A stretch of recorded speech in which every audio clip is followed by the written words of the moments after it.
السلام عليكم ورحمة الله وبركاته. نحمده ونصلي على رسوله الكريم. أما بعد فقد قال الله تعالى في القرآن العظيم والفرقان المجيد: إنهم فتية آمنوا بربهم وزدناهم هدى. صدق الله العلي العظيم. سبحان ربك رب العزة عما يصفون وسلام على المرسلين والحمد لله رب العالمين. اللهم صل على سيدنا محمد وعلى آله وأصحابه وسلم. اللهم صل على سيدنا محمد وعلى آله وأصحابه وسلم. اللهم صل على سيدنا محمد وعلى آله وأصحابه وسلم. பல்லவட்டி ST குழுமத்தின் சார்பில் நடைபெறக்கூடிய அதனுடைய 12வது ஆண்டு விழாவும்,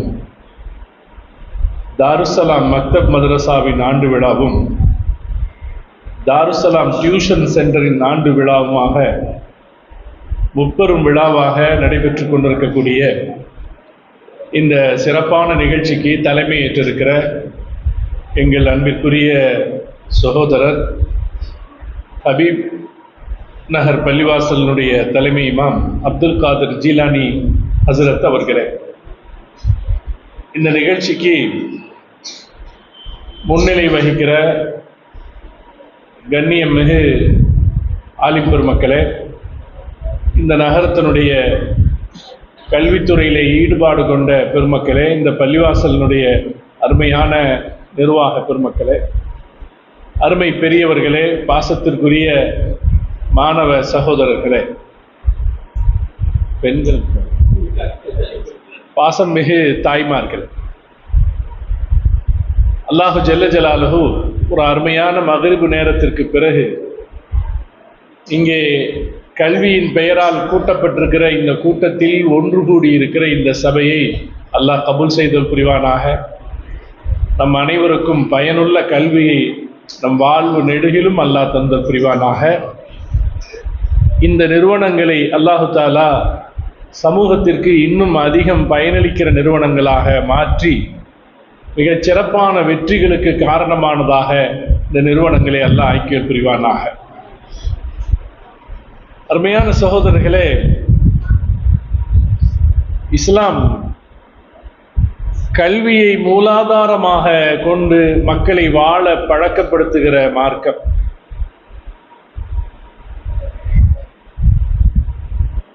இந்த பண்பை கடைபிடிக்கிற காலமெல்லாம்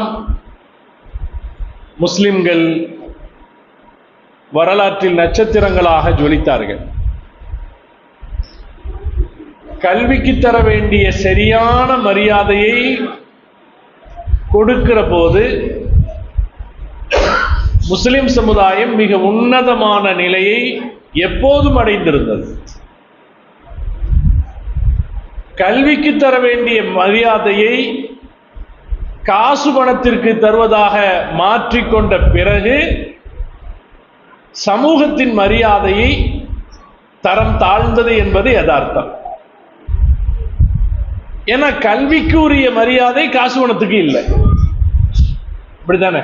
கல்விக்கு கிடைக்கிற மரியாதை காசு பணத்துக்கு இல்லை. கல்வி பெரிதா செல்வம் பெரிதான்னு பெரிய பட்டிமன்றம் எல்லாம் இருக்கு. அதெல்லாம் நம்ம பேச வேண்டிய அவசியம் இல்லை. நம்ம எல்லாருக்கும் தெரிஞ்ச விஷயம். அல்லாஹ் குர்ஆன்ல நமக்கு சொல்றது, இறைவா எங்களுக்கு கல்வி ஞானத்தை அதிகப்படுத்து என்று கேட்க சொல்கிறானே தவிர காசு பணத்தை அதிகமாக கொடு என்று கேட்க அல்லாஹ் சொல்லலை. அந்த ஒண்ணு போதும்.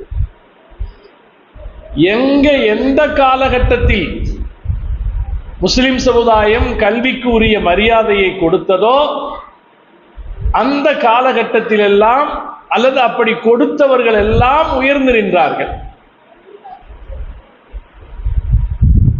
ஹஸரத்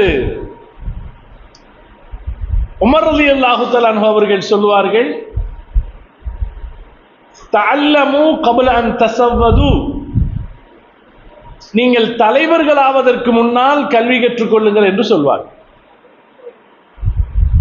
இன்னைக்கு பல பேர் தலைவரான பிறகு எழுத்து கூட்டி படிக்க ஆசைப்படுறாங்க இல்லையா? அது தெரியலையே, அது தெரியாம போச்சேன்னு நினைப்பாங்க. அதை உணர்ந்துதான் ஹஸ்ரத் உமர் ரலியல்லாஹு தஆலா சொன்னாங்க, நீங்கள ஒவ்வொருத்தரும் தலைவராக வாய்ப்பு இருக்கு, உங்கள ஒவ்வொருத்தருக்கும் தலைவராக வாய்ப்பு இருக்குது. காரணம், தலைவர் ஆவதுங்கிறது அல்லாஹ் கொடுக்கிற வாய்ப்பு, யாருக்கு வேணாலும் கொடுக்கலாம். செருப்பு தைக்கிற தொழிலாளி செருப்பு தைக்கிற தொழிலாளியாக இருந்து வாழ்விலே வெற்றி என்று வந்தவர் தான் ஆப்ரஹாம் லிங்கன். அமெரிக்க அதிபர்களில் உலக மக்களால் இன்று வரைக்கும் நினைவு கூறப்படுகிற ஒரே அதிபர் லிங்கன் தான். வேற யாராவது பேசப்படுறாரா? இல்லை. ஆனால் அவர் கல்விக்கு கொடுத்த மரியாதை அவரை அந்த நிலைக்கு கொண்டு வந்து சேர்த்திருக்கிறது என்று வரலாறு சொல்கிறது. அதனால முஸ்லிம் சமுதாயம் காசு பணத்துக்கு மதிப்பு கொடுத்த காலகட்டத்தில் அதன் ஒட்டுமொத்த மரியாதையை இழந்திருக்கிறது. அது அதிகாரத்திற்கு மரியாதை கொடுத்த காலத்தில் அது வெற்றியை இழந்திருக்கிறது. எப்போதெல்லாம் ஆட்சியில் இருப்பவர்களுக்கு அதிக மரியாதை தரக்கூடியவர்களாக நாம் மாறினோமோ அப்போதெல்லாம் நம்முடைய வெற்றி பின்னால் சென்றிருக்கிறது. நான் நிறைய உதாரணங்களை இதற்கு அடுக்க முடியும். ஆனால் இந்த கருத்தை பதிய வைத்துவிட்டு அடுத்த விஷயத்திற்கு செல்ல நினைக்கிறேன். ஒவ்வொரு வீடும், முஸ்லிம்களின் ஒவ்வொரு வீடும் எப்படி உருவாக்கப்பட வேண்டும் என்றால், எனது பெருமை எனது கல்வி என்கிற அடிப்படையில் உருவாக்கப்பட வேண்டும். ஆணும் சரி பெண்ணும் சரி. இஸ்லாமிய மார்க்கத்தில் எந்த இடத்திலும் ஆண் பெண் பேதம் என்பது கிடையாது, எந்த இடத்திலும் கிடையாது. நான் திரும்ப அழுத்தி சொல்லுகிறேன், எந்த இடத்திலும் இஸ்லாமிய மார்க்கத்தில் ஆண் பெண் வேறுபாடு வித்தியாசம் கிடையாது. எல்லா இடத்திலும் ஆணுக்கு பெண் நிகராக. நன்றி.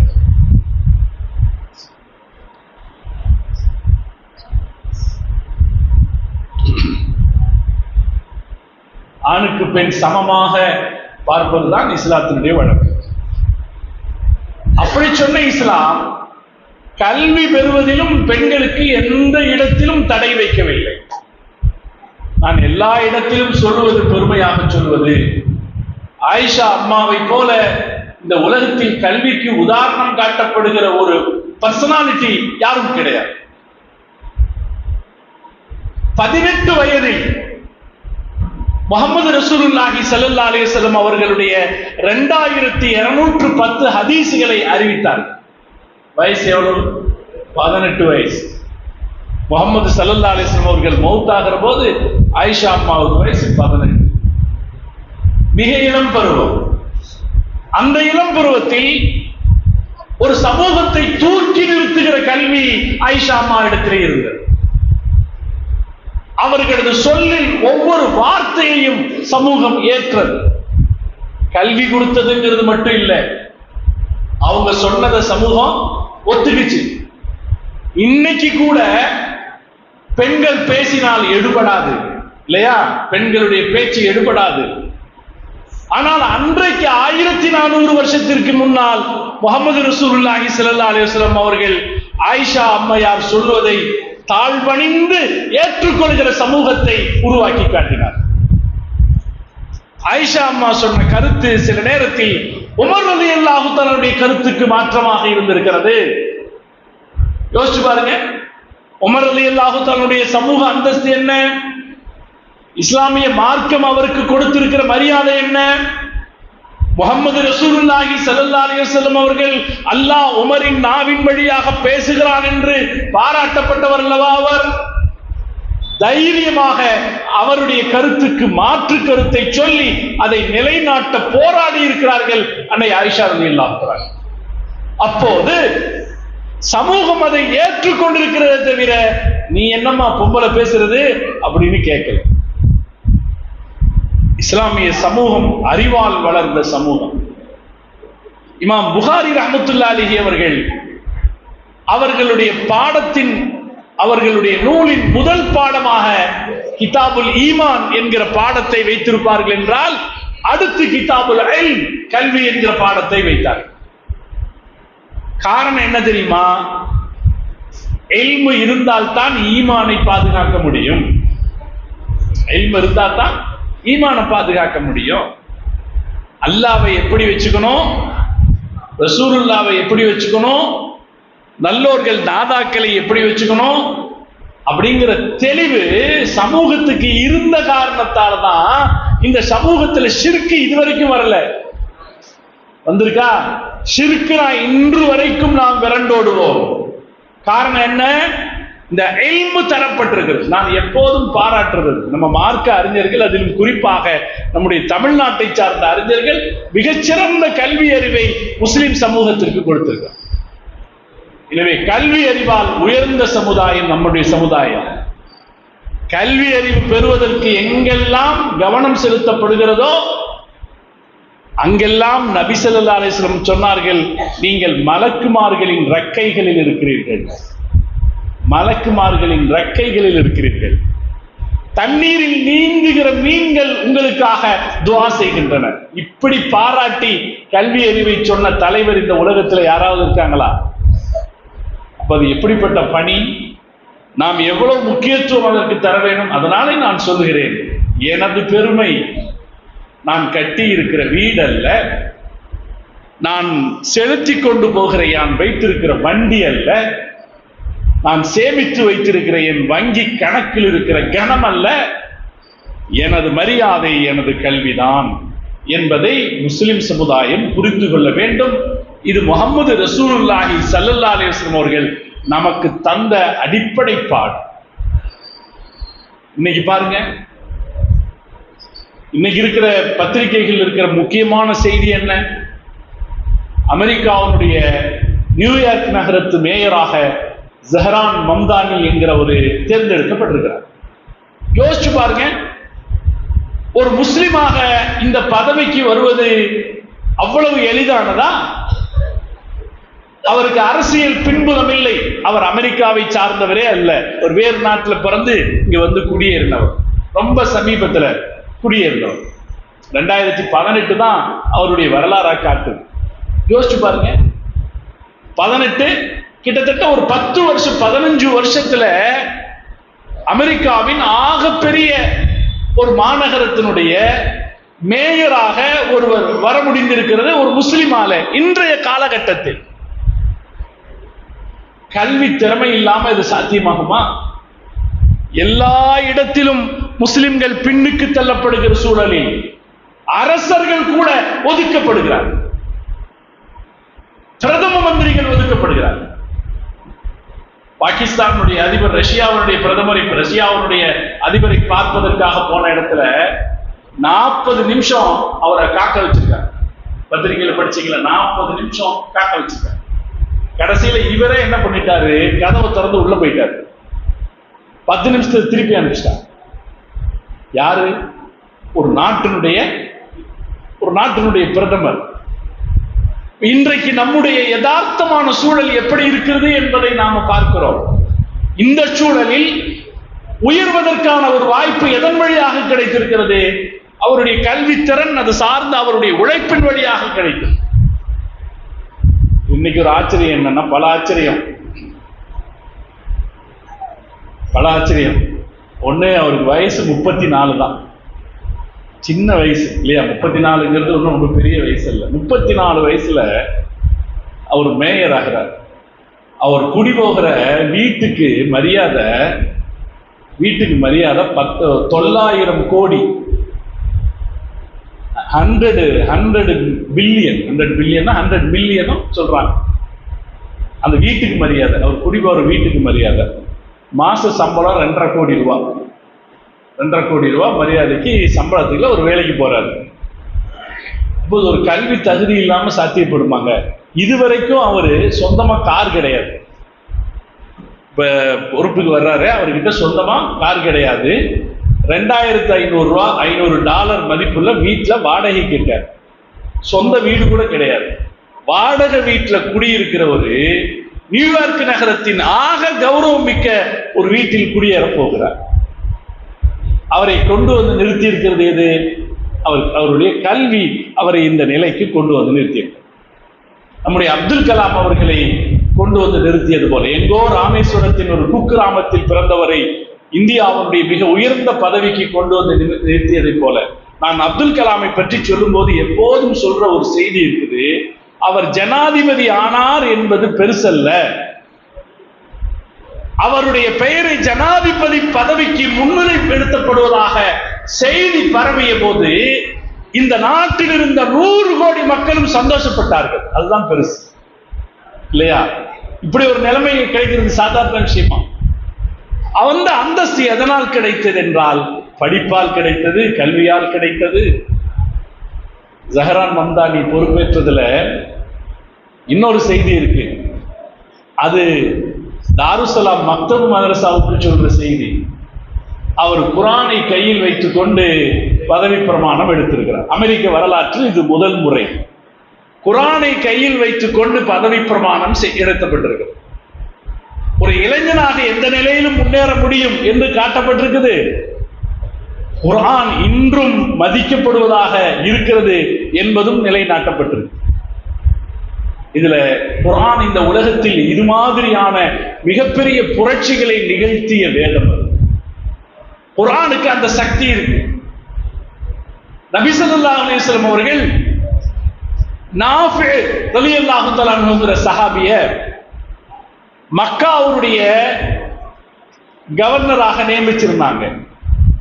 ஹஜ்ரத் உமர் ரலியல்லாஹு தஆலா அவரு ஒரு தடவை உமர் ரலியல்லாஹு தஆலா அன்ஹு மதீனால இருந்து மக்காவுக்கு வர்றாங்க. வர்றதுக்கு முன்னாலேயே உஸ்மான் என்கிற இடத்துல தங்குறாங்க. மக்காவுடைய மேயருக்கு சொல்லி அனுப்புறாங்க, நீங்க வாங்க என்ன வந்து சந்திங்க. ஊருக்குள்ள நுழையிறதுக்கு முன்னால ஊருடைய நிலைமையை தெரிஞ்சுக்கிறதுக்காக சொல்றாங்க, உஸ்மான்ல என்ன வந்து சந்திங்க. அவர் உஸ்மானுக்கு கிளம்பி வர்றாரு. அங்கிருந்து மக்கால இருந்து 80 கிலோமீட்டர் தொலைவில் இருக்கு அந்த இடம். கிளம்பி வர்றாரு. வந்த உடனே உமர் ரலியல்லாஹு தஆலா அன்ஹு அவர்கள் கேட்கிறாங்க, மனிஸ்தாமல் தஆலா அஹ்லில் வாதி, இந்த பிராந்தியத்திற்கு நீங்கள் யாரை உங்களுக்கு பதிலாக நியமித்து விட்டு வந்திருக்கிறீர்கள்? அவர் தான் கூப்பிட்டுருக்காரு, நீங்க தாங்க கூப்பிட்டீங்க, அதனால வந்தேன்னு சொல்லலாம். நீங்க அவசரமா கூப்பிட்டீங்க, நான் வந்தேன்னு சொல்லலாம். ஆனா அவருடைய வேலையை அவர் சரியா செஞ்சாரான்றதை தெரிஞ்சுக்கிறதுக்காக நீங்க யார இந்த பிரதேசத்திற்கு நியமித்து விட்டு வந்திருக்கிறீர்கள்? பிரதேசம் அப்படிங்கிறது மக்காவுடைய பொறுப்புங்கிறது மக்கா தாயிஃப் ரெண்டுக்கும் இடைப்பட்ட நிலங்களுக்கான பொறுப்பு தான் அன்றைக்கு இருக்கிற அந்த வாதி மக்கா என்கிற நிலப்பரப்புடைய பொறுப்பு. இந்த பரப்பு இந்த இடத்துக்கு யார நீங்க பொறுப்பா நியமிச்சிருக்கீங்கன்னு கேட்டாங்க. அவர் சொன்னாரு, அப்துல் ரஹ்மான் அபி அப்சா, இப்னு அபி அப்சாவை நான் அந்த பொறுப்புக்கு நியமித்து விட்டு வந்திருக்கிறேன்.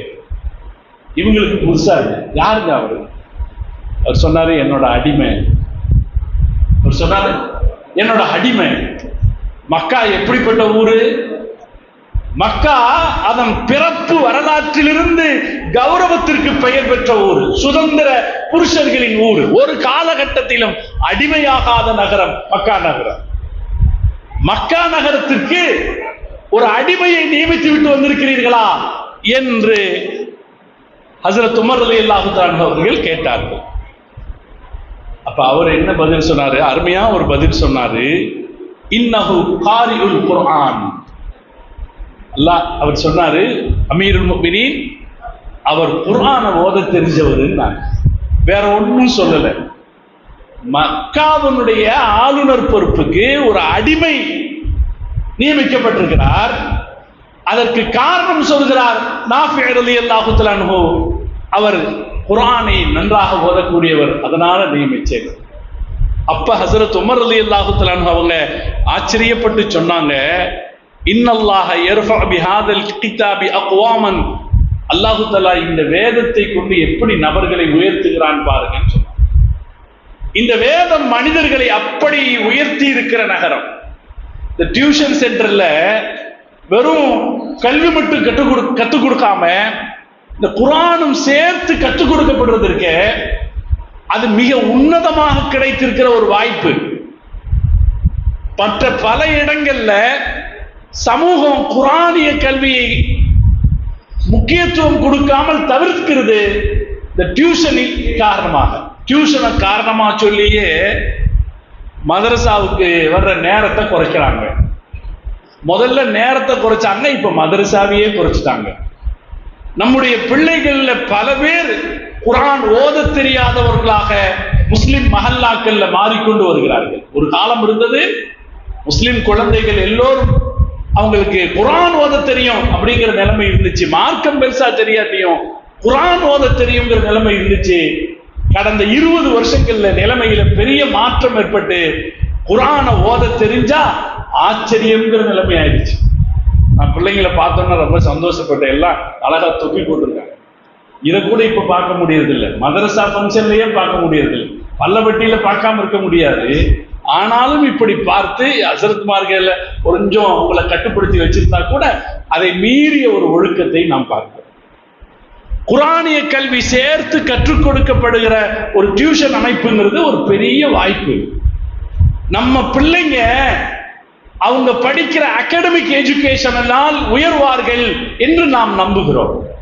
அவங்க டாக்டராகி, அவங்க இன்ஜினியர்களாகி, அவர்கள் ஆடிட்டர்களாகி வாழ்க்கையில் உயர்வார்கள் என்று நம்புகிறோம். அது ஒரு சராசரியான மனித கணிப்பு. ஆனால் அவர்கள் குர்ஆனை படித்து வாழ்க்கையில் உயர்வார்கள் என்று நம்பினால் அதுதான் ஈமானிய கணிப்பு, இல்லையா? நாம ரெண்டுக்கும் முக்கியத்துவம் கொடுக்கணும். மனித கணிப்புக்கும் முக்கியத்துவம் கொடுக்கணும், ஈமானிய கணிப்புக்கும் நம்ம முக்கியத்துவம் கொடுக்கணும். நம்ம பிள்ளைங்க குர்ஆனை படிக்கிற அல்லாஹ் இந்த சமூகத்தை குர்ஆனை படித்தவர்களை மிகப்பெரிய அளவில் அல்லாஹ் உயர்த்தி இருக்கிறார். நான் பல இடத்திலையும் சொல்றது, உங்ககிட்டையும் சொல்றேன். இஸ்லாமிய வரலாற்றில் சாலிம் மௌலா அபி ஹுதைஃபா என்று ஒருத்தர் இருக்கிறார். இது வித்தியாசமான பேரு, வித்தியாசமான பேரு. உமர் இப்னு கத்தாப், கத்தாபின் மகன் உமர். அப்துர் ரஹ்மான் இப்னு அவுஃப், அவுஃப்னுடைய மகன் அப்துர் ரஹ்மான். இப்படி நாம பிலால் இப்னு ரபாஹ், இப்படி நாம பேர்களை படிப்போம். இந்த பேரு வித்தியாசமான பேரு. சாலிம், சாலிம் மௌலா அபி ஹுதைஃபா. அபூ ஹுதைஃபாவின் அடிமை சாலிம். அப்படின்னா சாலிமுடைய அத்தா பேரு தெரியலேன்னு அர்த்தம். அப்படின்னா என்ன அர்த்தம்? சாலிமுடைய அத்தா பேரு தெரியலேன்னு அர்த்தம். அவருடைய எஜமானருடைய பேரோட சேர்த்து சொல்றாங்க சாலிம் மௌலா அபி ஹுதைஃபா. வரலாற்றில் நாம் எப்போதும் ஞாபகத்தில் வைத்துக் கொள்ள வேண்டிய ஒரு பேர். இந்த பிள்ளைங்க எல்லாம் இருக்காங்க, நான் சொல்றேன், ஒரு பேரை ஞாபகத்தில் வச்சுக்கோங்க. பேர் சாலிம். ஒரு கருத்து நிறத்து அடிமை, நீக்ரோ, உதடுகள் பருத்தவர், தோற்றத்தில் ரொம்ப மெலிதான தோற்றம் கொண்டவர். சாதாரணமாக நீக்ரோக்கள் எப்படி இருப்பார்கள்? நல்ல திடாத்திரமான தோற்றம் கொண்டவர்களாக இருப்பார்கள். வேலைகளுக்கு உதவுவார்கள். அவர்களைப் போல மற்றவர்களால் வேலை செய்ய முடியாது. மக்கா மதீனால நம்ம அவங்கள பார்த்தாலே கொஞ்சம் ஒதுங்கிடுவோம். அவங்க நடக்க தான் செய்வாங்க, ஏதோ நம்ம மேல மோதுற மாதிரி தெரியும் நமக்கு, இல்லையா? ஒட்டுனாலே நம்ம கீழே விழுந்துற மாதிரி நமக்கு தோணும். எல்லாரும் சாதாரணமா அப்படித்தான் இருப்பாங்க. ஆனா சாலிம் மட்டும் ரொம்ப ஒல்லியான தோற்றம், ரொம்ப பங்கரையான தோற்றம். சிரியாவில் அவர் கைதியாக, அவர் ஒரு அடிமையாக சந்தையில் விலை பேசி விற்கப்படுகிறார். அவரை யாருமே வாங்குவதற்கு தயாராக இல்லை, யாருமே அவரை வாங்கல. மதீனாவிலிருந்து வந்த ஒரு பெண்மணி, மதீனாவிலிருந்து ஒரு வியாபாரி 30 அடிமைகளை விலைக்கு வாங்குகிறார். வாங்கின போது அந்த வியாபாரி சொன்னாரு, இவரை நீங்க சும்மா எடுத்துட்டு போய்க்கீங்க, இலவசமா கொண்டு போங்க அப்படின்னு சொன்னார். இப்ப தமிழ்நாட்டு வழக்கத்துல விலையில்லா அடிமையாக அவர் விற்பனை செய்யப்பட்டார். இங்கேயே கொண்டு வந்துட்டாங்க மதீனாவுக்கு. மதீனாலையும் அவரை கொண்டு வந்து சந்தையில நிறுத்துறாங்க. சந்தையில நிறுத்தினா எல்லா அடிமைகளும் விலை போய் விட்டார்கள், இவர் மாத்திரம் விலை போகுது. இந்த முதலாளி காலையிலிருந்து நின்று பார்த்தாரு, இந்த ஆள் விலை போகல. அன்னைக்கும் இதே மாதிரி தான். இந்த அரபுகள் ரொம்ப நேரம் என்ன செய்ய மாட்டாங்க, வியாபாரத்துக்கு அதிக ரிஸ்க் எடுத்துக்க மாட்டாங்க, அப்படித்தானே? நீங்க இப்பவும் பார்க்கலாம், அரபுகள் வந்து வியாபாரத்துக்கு அதிக ரிஸ்க் எடுத்துக்க மாட்டாங்க. கொஞ்ச நேரம் பார்த்தாரு முதலாளி, சொன்னாரு, உனக்காக நான் இந்த வெயில்ல நிக்க முடியாது, நீயே உன்னை வித்துக்க, நீயே உன்னை வித்துட்டு காசை கொண்டு வந்து சேர்த்துரு அப்படின்னாரு. இந்த மைதானத்துல நின்று அவர் பரிதாபமா சத்தமிட்டார், யாராவது என்னை வாங்குபவர்கள் இருக்கிறீர்களா, என்னை வாங்குபவர்கள் இருக்கிறீர்களான்னு பரிதாபமா சத்தமிட்டார். அப்படி சத்தமிட்ட போது அபூ ஹுதைஃபா ரலியல்லாஹு தஆலாவுடைய மனைவி அவரை பார்த்து இறக்கப்பட்டு விலை கொடுத்து வாங்கினார். சிரியாவிலும் சந்தையில் அவர் விலை போகவில்லை, மதீனாவிலும் சந்தையில் அவர் விலை போகவில்லை. இறக்கப்பட்ட அந்த அம்மையார் வாங்கி தன்னுடைய கணவர் அபூ ஹுதைஃபாவுக்கு அன்பளிப்பாக கொடுத்தார். இப்படித்தான் அபூ ஹுதைஃபாட்ட அவர் வந்து சேர்றார்.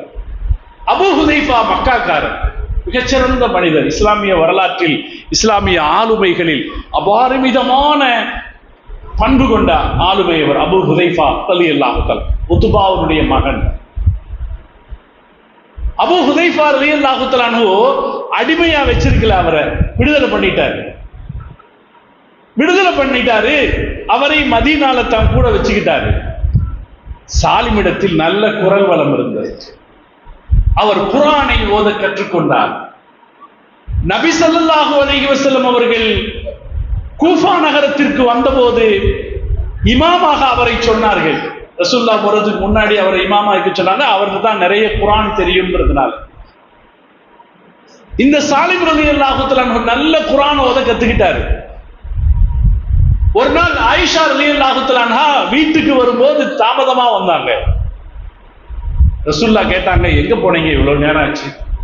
ஆயிஷா அம்மா சொன்னாங்க, யா ரசூலல்லாஹ், நான் உங்களை தேடித்தான் வந்துகிட்டு இருந்தேன் வீட்டுக்கு. வர்ற வழியில ஒருத்தர் குர்ஆன் ஓதுறாரு, அவ்வளவு இனிமையா இருந்துச்சு, கேட்டுட்டு நின்ன, நேரம் போனது தெரியல.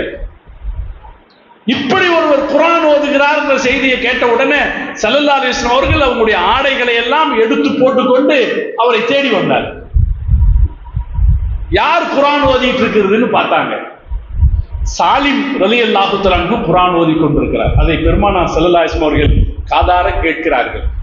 கேட்டு முடிச்சிட்டு அவங்க அல்லாஹ் இடத்துல சொன்னாங்க, அல்ஹம்துலில்லாஹில்லதி ஜஅல ஃபீ உம்மத்தி மிஸ்ல ஹாதா, இவரை போன்றவர்களை என் சமூகத்திற்கு கொடுத்த அல்லாஹ்வுக்கு எல்லா புகழும். யார் வாழ்த்துவது? இந்த உலகத்துல எனக்கு தெரிஞ்சு மிகப்பெரிய ஜனாதிபதி அவார்டு இருந்தாங்க. யார் வாழ்த்துறது? ரசூலுல்லாஹ் வாழ்த்துறாங்க. யாரை வாழ்த்துறாங்க? இந்த உலகத்தில் எந்த சந்தையிலும் விலை போகாதவர், என்னை விற்பவர்கள், என்னை வாங்குபவர்கள் இருக்கிறீர்களா என்று தன்னைத்தானே பரிதாபமாக விலை பேசிக் கொண்டவர், பார்ப்பதற்கு தோற்ற பொலிவில்லாதவர், உதடுகள் பெருத்தவர், கருத்த நிறைவுடையவர்.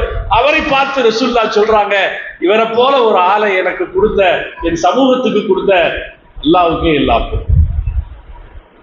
இப்ப இந்த குர்ஆன் ஓதுதல் அப்படிங்கிறது ஒரு மனிதனுடைய அந்தஸ்தை அவ்வளவு உயர்ந்த நிலைக்கு கொண்டு போய் சேர்த்து விடக்கூடியது.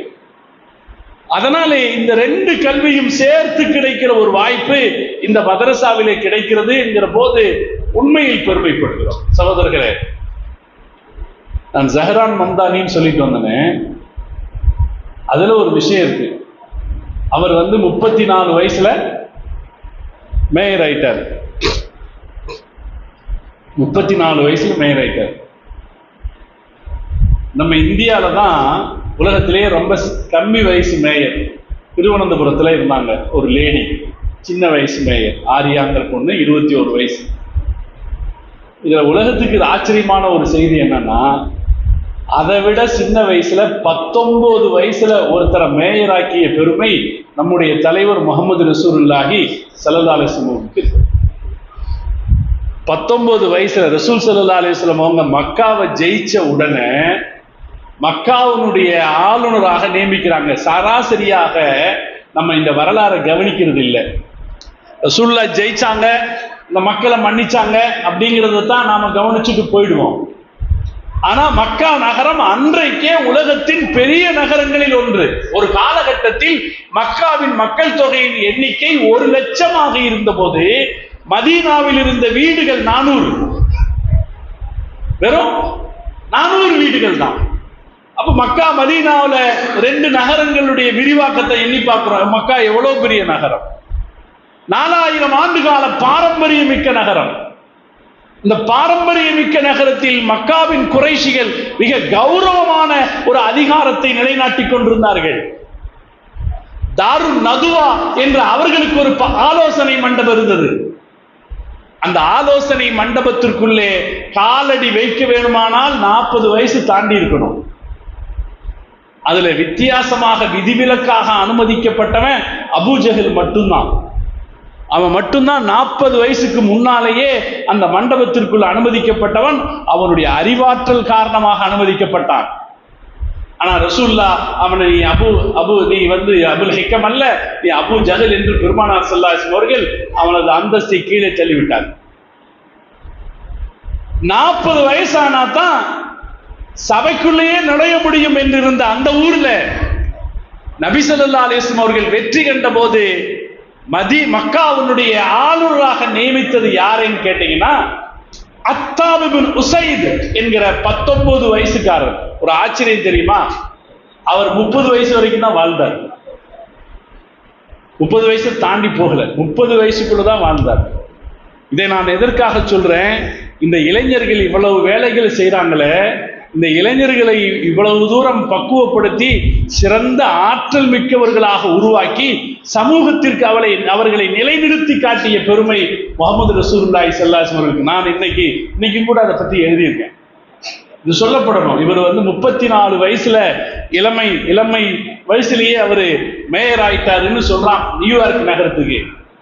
நியூயார்க் நகரத்தை விட தொன்மையான நகரம் மக்கா நகரம். அதனுடைய தொன்மை எப்படிப்பட்டதுன்னு தெரியும். நியூயார்க் நகரம் அகதிகளுடைய நகரம், மக்கா அகதிகளுடைய நகரம் அல்ல, பாரம்பரியமிக்க கோத்திரங்களுடைய நகரம்.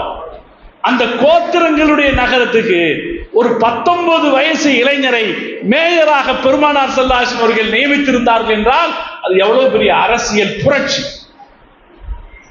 ரசூலுல்லாஹ் கிட்ட ஆள் இல்லையா? பெரிய ஆளுங்க இல்லையா? அபூபக்கர் சித்திக் ரலியல்லாஹு தஆலா இருக்காங்க, உமர் ரலியல்லாஹு தஆலா இருக்காங்க, எத்தனையோ பெரும் சஹாபாக்கள், சஅத் ரலியல்லாஹு தஆலா இருக்காங்க, ஜுபைர் ரலியல்லாஹு தஆலா இருக்காங்க, அலி ரலியல்லாஹு தஆலா இருக்காங்க. எவ்வளவு பெரிய சஹாபாக்கள் இருக்கிறாங்க. அவர்களை எல்லாம் விட்டுவிட்டு பெருமானார் ஸல்லல்லாஹு அலைஹி வஸல்லம் அவர்கள் இவரை ஏன் தேர்வு செய்தார்கள் என்றால் அவர் நிர்வாக திறன் படைத்தவர். அவர் சில வருஷங்கள் தான் நிர்வாகத்தில் இருந்திருக்கார். ஆனா அவருடைய நிர்வாக திறமை எந்த அளவில் வெளிப்பட்டது என்பதை வரலாற்று ஆசிரியர்களால் விரிவாக ஆராய்ச்சி செய்ய முடியல. ஆனா அவங்க ஒரு செய்தி சொல்றாங்க, மக்காவை அவர் கண்டிப்பாக வச்சிருந்தாரு. அந்த கண்டிப்பின் சூழ்நிலை அவருக்கு பின்னால் பல நூற்றாண்டுகள் நிலைத்திருந்தது. நம்ம காலத்துக்கு கொஞ்சம் முன்னால கூட மக்கால பாங்கு சொல்லிட்டா தொழுக போகாம யாரும் ரோட்ல இருக்க முடியாது அப்படின்னு சொல்லி கேள்விப்பட்டிருக்கு இல்லையா? அடிப்பாங்க, ஜெயில புடிச்சு போடுற கேள்விப்பட்டிருக்கீங்களா? இப்ப இல்ல, கொஞ்ச காலத்துக்கு முன்னாடி இருந்துச்சா இல்லைங்களா? இந்த நிலையை கொண்டு வந்தவர் அத்தாப் இப்னு உஸைத். யார் மக்காவில் முஸ்லிமாக வாழ்கிறாரோ, அவருடைய பிராந்தியத்துக்கு உட்பட்ட பகுதியில் முஸ்லிமாக வாழ்கிறாரோ, அவர் பள்ளிவாசலில் தான் தொழ வேண்டும், ஜமாத்தாகத்தான் தொழ வேண்டும் உத்தரவு போட்டார். இல்லைன்னா அவர் முனாஃபிக்ன்றார். பள்ளிவாசல் சொல்லுவாங்க. சில பேர் ரசூலுல்லாஹ்ட்ட போய் சொன்னா, யார் ரசூலுல்லாஹ் ஒரு காட்டரபியை கொண்டு வந்து போட்டுட்டீங்களேன்னா, அல்லாஹ்வின் தூதரே ஒரு காட்டரபியை கொண்டு வந்து இப்படி போட்டுட்டீங்க. அப்ப ரசூலுல்லாஹ் ஒரு வார்த்தை சொன்னாங்க, நான் என் கனவில் பார்த்திருக்கிறேன், சொர்க்கத்தின் கதவை தட்டி தட்டி திறந்து அவர் உள்ளே போனதை நான் பார்த்தேன் என்று சொன்னார்கள் ஸல்லல்லாஹு அலைஹி வஸல்லம். அவரா தட்டி தட்டி கதவை தட்டி தட்டி அவர் உள்ள போனதை நான் பார்த்தேன்னு ரசூலுல்லாஹ் அப்பதான் சொன்னாங்க. அவர் உருவாக்கிய கட்டமைப்பு அப்படி இருக்கு. பெருமானார் ஸல்லல்லாஹு அலைஹி வஸல்லம் அவர்கள் மக்காவை கைப்பற்றிட்டு கொஞ்ச நாள் அங்கிருந்து போயிட்டாங்க. ரசூலுல்லாஹ் ரொம்ப நாள் எங்க இருக்கல, மக்கால இருக்கல. ரமலான் மாசம் மக்காவை கைப்பற்றினாங்க, ஷவ்வால் மாசம் ரசூலுல்லாஹ் போயிட்டாங்க. இதுக்கு இடையில ஹுனைன் யுத்தமும் தாயிஃப் யுத்தமும் நடந்துச்சு. இத்தனைக்கு இடையில இதெல்லாம் நடந்துச்சு. ஒரு மாசத்துக்கிட்ட தான் இருந்தாங்க. திரும்ப ரசூலுல்லாஹ் மதீனாவுக்கு போயிட்டாங்க. அதன் பிறகு மக்கா அத்தாப் இப்னு உஸைத் ரலியல்லாஹு தஆலா இடத்திலே ஒப்படைக்கப்பட்ட போது அவருடைய நிர்வாகத்திறனுக்கு சாட்சி என்னன்னா, இன்றும் நாம கேள்விப்பட்ட காலம் வரைக்கும் தொழுகை விஷயத்தில் அந்த பிராந்தியத்தில் கடைபிடிக்கப்பட்ட கட்டுப்பாடுகளுக்கு அவருடைய நிர்வாக அமைப்பு தான் காரணமாக இருந்தது. அதனால்தான் எத்தகைய விமர்சனங்களுக்கு பிறகும் முஹம்மது ரசூலுல்லாஹி ஸல்லல்லாஹு அலைஹி வஸல்லம் அவரை மாத்தல, அவரை தான் வச்சிருந்தாங்க. அவர் ஆயுசு இருக்கிற வரைக்கும் அவர் இருந்தார். அவர் உமர் ரலியல்லாஹு தன்னுடைய காலத்துல தான் மௌத்தானார். 30 வயசுல மௌத்தாயிட்டார். உமர் ரலியல்லாஹு தன்னுடைய காலத்துல வரைக்கும் இருந்தாரு. உமர் ரலியல்லாஹு தஆலா அவருக்கு பிறகுதான் நாஃபி என்று நான் இப்போது சொன்னேனே அவரை மக்காவுடைய கவர்னராக நியமித்தார்கள். எனவே பெருமானார் ஸல்லல்லாஹு அலைஹி வஸல்லம் அவர்கள் இளைஞர்களை அவர்களது ஆற்றல்களை பயன்படுத்தி சமூகத்திற்கு சிறப்பாக பயன்படுத்தியவர்களாக உருவாக்கினார்கள் என்பது நம்முடைய தலைவர் முஹம்மது ரசூலுல்லாஹி ஸல்லல்லாஹு அலைஹி வஸல்லம் சிறப்பு. அதையும் இந்த சபையிலே நான் பார்க்கிறேன். பல ஒட்டுமொத்த நன்மைகளின் கலவையாக இருக்கிறது. கல்வியை தருவதற்கான ஏற்பாடு, குர்ஆனை கற்றுக்கொள்வதற்கான ஏற்பாடு, இளைஞர்கள் தங்கள் ஆற்றலை வெளிப்படுத்திக் கொள்வதற்கான ஏற்பாடென பல ஒட்டுமொத்த நன்மைகளின் குவியலாக இந்த அமைப்பு இருப்பதை பார்க்கிற போது உள்ளபடியே நான் மகிழ்ச்சி அடைகிறேன். அல்லாஹு தஆலா இந்த நிறுவனத்தை, இதன் சார்பு நிறுவனங்களை அல்லாஹு தஆலா மென்மேலும் மக்களுக்கு பயன் தரக்கூடியதாக அல்லாஹ் ஆக்கியர் புரிவானாக. இந்த உம்மத்து மிகச்சிறந்த கல்வியாளர்களை கண்டனர். சராசரி கல்வியாளர்கள் அல்லங்க. முஸ்லிம் உம்மத்து கல்வியாளர்களை எப்படி உருவாக்க தேடுதுன்னா ஜீனியஸ்னு சொல்லுவாங்க பாருங்க. இங்கிலீஷ்ல ஒரு வார்த்தை ஜீனியஸ்னா என்னங்க அர்த்தம்? அறிவாளி, சராசரி அறிவாளி, சராசரி புத்திசாலி அல்லங்க ஜீனியஸ். ஜீனியஸ்ங்கிற ஒரு படி மேல போயிடுவார். அந்த நம்ம வழக்கத்துல சொல்றதா இருந்தா வலியுல்லா ஆயிடுவார். ஜீனியஸ்ங்கிற வார்த்தைக்கு நம்ம வழக்கத்துல சொல்றதா இருந்தா வலியுல்லா ஆயிடுவார். அறிவு அவரை எங்க கொண்டு போய் சேர்த்துடும்னா வலியுல்லா வாக்கியம். அபுக்கரியத்து உமர் ரலியல்லாஹு தஆலா ஜீனியஸ் அப்படின்னு ஒரு புத்தகம் இருக்கு. அபுக்கரியத்து உமர் ரலியல்லாஹு தஆலாவுடைய ஜீனியஸ் தன்மைன்னு. இன்றைக்கு இருக்கிற அறிவியல் அறிஞர்கள் உமர் ரலியல்லாஹு தஆலாவை ஒரு ஜீனியஸாக வைத்து அவரிடத்தில் எப்படி ஜீனியஸ்களுக்குரிய அம்சங்கள் இருந்தது அப்படின்னு நிறைய ஆய்வு செய்து எழுதியிருக்காங்க. அது அஃஸல் உலமாவிலே பாடத்திட்டமாக வைக்கப்பட்டிருக்கு. அதை படிச்சா பல விஷயங்களை தெரிஞ்சுக்கலாம். அறிவு நிலையில அறிவாளி அவர் அறிவுத்திறன் பெற்று எந்த நிலைக்கு வந்து விடுவார் என்றால் சராசரி மனிதர்களின் கண்களுக்கு தெரியாததும் அவரது கண்களுக்கு தெரியும். அறிவுக்கும் அந்த ஆற்றல் இருக்கு. இந்த ஆற்றலை தான் நான் என்ன சொன்னேன், இறைநேசர்கள் சொன்னேன். அறிவுக்கே அந்த ஆற்றல் இருக்கிறது. சராசரி மனிதரின் கண்களுக்கு தெரியாததை, சராசரி மனிதர்களால் புரிந்து கொள்ள முடியாததை, சராசரி மனிதர்களால் சாதிக்க முடியாததை பேரறிஞர்கள் சாதித்து காட்டுவார்கள். நான் இன்னொரு உதாரணம் சொல்றேன். சுலைமான் அலைஹிஸ்ஸலாம் அவங்க சபை கூடி இருக்கு. அங்கிட்ட ஒரு செய்தி சொல்லப்படுது. பல்கீஸ்னு ஒரு ராணி இருக்கிறா, அந்த அம்மா கிட்ட ஒரு பெரிய அரியாசனம் இருக்குதுன்னு சொல்லப்படுது. பல்கீஸ் ராணிய தன் இடத்துக்கு வரவழைக்கிற கடிதத்தை சுலைமான் அலைஹிஸ்ஸலாம் அனுப்புறாங்க. பல்கீஸ் ராணி வர்றாங்க. அவங்க வந்துட்டு இருக்காங்கன்னு செய்தி கிடைக்குது. வரும்போதே அவர்களை ஆச்சரியப்படுத்தணும்னு சுலைமான் அலைஹிஸ்ஸலாம் நினைக்கிறாங்க. சுலைமான் அலைஹிஸ்ஸலாம் அவர் கூடியிருந்த சபையிடத்திலே கேட்கிறார்கள், அங்க இருக்கிற சிம்மாசனம் அரியாசனம் இங்க வரணும், யார் கொண்டு வருதுன்னு கேட்கிறார். கேட்டபோது அல்லாஹ் குர்ஆன்ல இதை சொல்றான். கால் அஃப்ரீத்தும் மினல் ஜின், ஜின்களில் பராக்கிரமம் பொருந்திய ஒரு ஜின்னு சொல்லுச்சு, ஆனா ஆத்தீக்க, நான் அதை உங்ககிட்ட கொண்டு வர்றேன், இந்த மஜ்லிஸ் முடிகிறதுக்குள்ள, இந்த சபை கலையிறதுக்குள்ள கொண்டு வர்றேன்னு சொல்றாரு. இருக்கா இல்லையா? இதெல்லாம் நம்ம சின்ன பிள்ளையா இருக்குது கேள்விப்பட்டதுதான். இந்த சபை கலையிறதுக்குள்ள நான் அந்த சிம்மாசனத்தை கொண்டு வர்றேன். அப்போ காலல்லதி இந்தஹு இல்முன், அறிவாளி ஒருத்தர் சொன்னாரு, நீங்க கண்ணை மூடி திறக்கிறதுக்குள்ள நான் கொண்டு வர்றேன். கபுல எர்த்தத இலைக்க தரஃபு, நீங்க கண்ணை மூடி திறக்கிறதுக்குள்ள கொண்டு வர்றேன்னு சொன்னவரு அறிவாளி. அப்ப அறிவுங்கிறது இருக்க, அதனுடைய சக்தி அபாரமிதமானது. அவர் சொன்னாரு, சொன்னதோடு மட்டுமில்ல, அவர் சொல்லி முடிச்ச உடனே சிம்மாசனம் இருந்துச்சு. அல்லாஹ் அதை எப்படி சொல்லுவான் தெரியுமா? ஃபலம்மா ரஆஹா முஸ்தகர்ரன், இப்ப இதை கொண்டு வந்து இப்படி வச்ச பாருங்க, இதை கொண்டு வந்து இப்படி வச்ச உடனே இது என்னாச்சு? ஆடுச்சு. வச்சா உடனே ஆடுமா இல்லைங்களா? அந்த சிம்மாசனம் கண்ணை மூடி திறக்கிறதுக்குள்ள வந்து உட்கார்ந்து இருந்துச்சுன்னா ஒரு சின்ன ஆட்டம் இருக்குமா இல்லையா? அந்த சின்ன அசைவு கூட இல்லை. அங்கதான் அங்க குரானை பார்க்கிறது. அந்த அவரை பார்த்தாரு, சிறு அசைவும் கூட இல்லாமல் அந்த அரியாசனம் அங்கே இருப்பதை பார்த்து விட்டு தான் அவர் என்ன சொன்னார்? இது என் இறைவனுடைய அருட்கொடை என்று அவர் சொன்னார். அப்ப அப்படி கொண்டு வந்தவர் யாருங்க? ஒரு அறிவாளி. அறிவாளி எந்த உயர்ந்த அந்தஸ்தை அடைய முடியும்னு நம்ம மார்க்கம் சொல்லுது. மார்க்க அறிஞர்கள் சொல்லுவாங்க, கல்வி மிகச் சிறப்பான அந்தஸ்திற்கு கொண்டு போய் சேர்க்கிறது. இஸ்லாமிய கல்வியாளர்கள் எப்படியெல்லாம் இருந்திருக்கிறார்கள் என்று இமாம் தகியுத்தீன் சுபுக்கி ரஹ்மத்துல்லாஹி அலைஹி அவர்கள் ஒரு பட்டியல் போடுவாங்க. பட்டியல் இஸ்லாமிய கல்வியாளர்கள் எப்படியெல்லாம் இருந்திருக்கிறாங்க. وَمِنْهُمْ مَنْ يَعْرِفُ أَنَّ هُنَاكَ قَدَرٌ وَيَدْرِي مَا هُوَ أَصْلُ. ஒரு பெரிய பட்டியல் போடுறாரு. அது விவரிச்சு சொன்னா பெருசா போயிடும். அவர் சொல்றாரு, இந்த கல்வி அறிவை பெற்றவர்களில் முஸ்லிம்களில் எப்படி இருந்தார்கள்னா, ஒரு சில பேர் இருந்தாங்க, அவங்க முன்னாடி ஒரு பாத்திரம் கொண்டு வந்து வைக்கப்படும் போது அதில் இருக்கிற பால் ஹலாலா ஹராமா என்பதை கண்டுபிடித்து விடுவார்.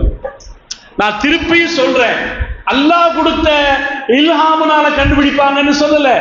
அறிவாளிகளில் ஒரு சாரார் ஒமின்ஹும் என்று அவர் குறிப்பிடுவது, இஸ்லாமிய கல்வியாளர்களில் ஒரு சாரார் வாழ்ந்திருக்கிறார்கள்.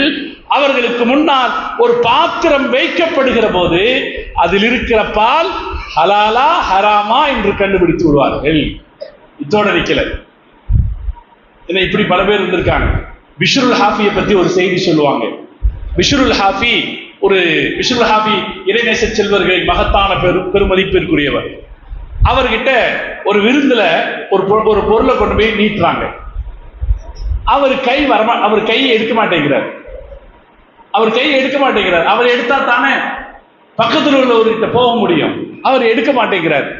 இந்த நீட்டினவர் நீட்டிக்கிட்டே இருக்காரு, அவர் கை எடுக்க மாட்டேங்கிறாரு.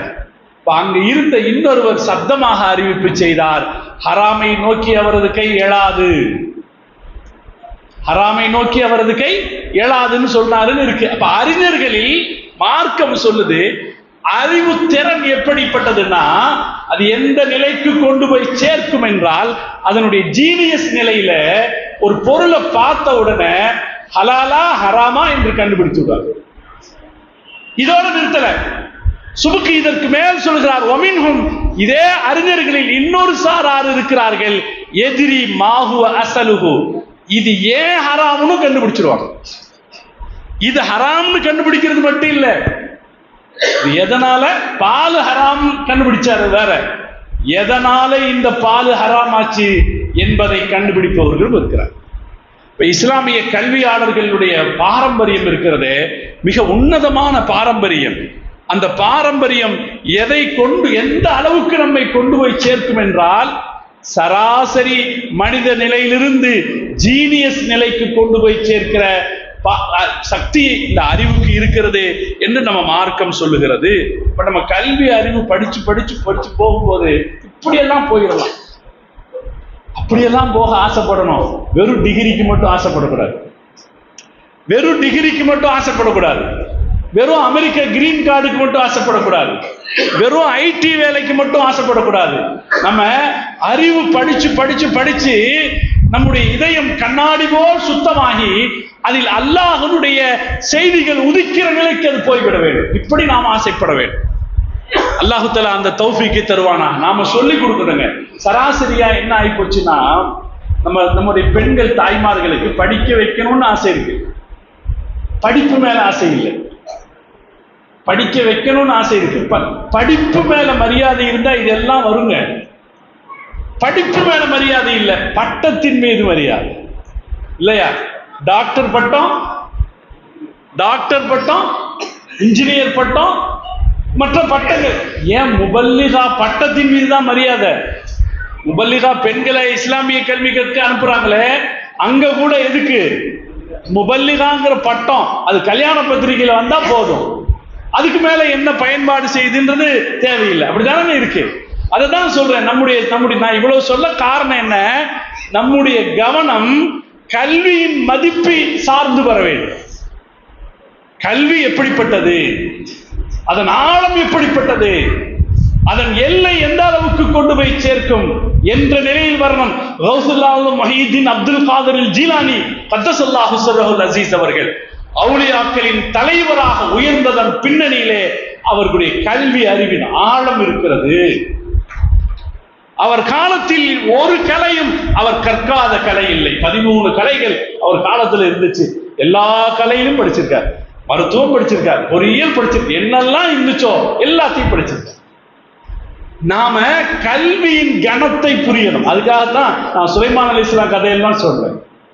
கல்வியின் கணத்தை புரிஞ்சு கல்வியை மதிப்பவர்களாக இருக்கணும். பட்டத்தையோ அல்லது அதனால் கிடைக்கிற சம்பளத்தையோ அல்ல.